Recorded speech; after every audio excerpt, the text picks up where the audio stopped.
ఓ చెట్టు.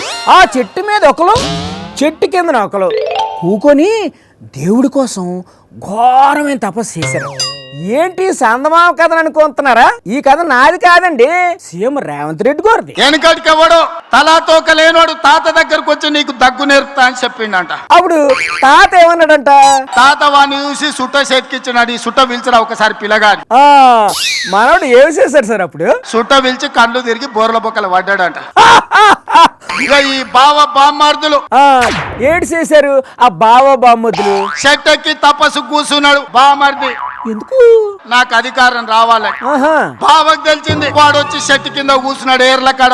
ఆ తర్వాత దేవుడిగా బయలుదేరిండు. మొదట ఎవరి దగ్గరికి వెళ్ళాడు సార్? మొదట బామ్మర్ది దగ్గరకు వచ్చిండు. మరి దేవుణ్ణి ఏం కోరుకోరాడు? స్వామి వస్తే వచ్చినావు గానీ నాదో కన్ను ఓడు అని అన్నాడట. అప్పుడు దేవుడు వేసేసాడు. అంటే నాదేం పోయిందని వాని కంట్లో ఏలు పెట్టి పొడిచిండు. వాని కన్ను పోయింది. అయ్యో, ఆ తర్వాత ఏం చేశాడు దేవుడు? కిందికి బావ దగ్గరకు వచ్చిండు. మరి నీ సంగతి చెప్పని.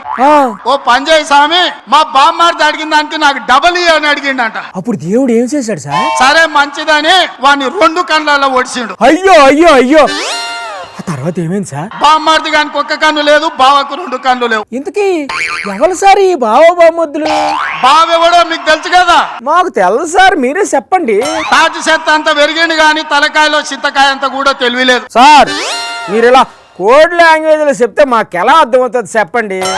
సరే సరే, ఇంతకీ ఆ బామ్మద్దు ఎవరో కనీసం అదేనా చెప్పండి. బామ్మార్ది ఎవడో మీకు తెలుసు కదా, సోంబేరిగాడు.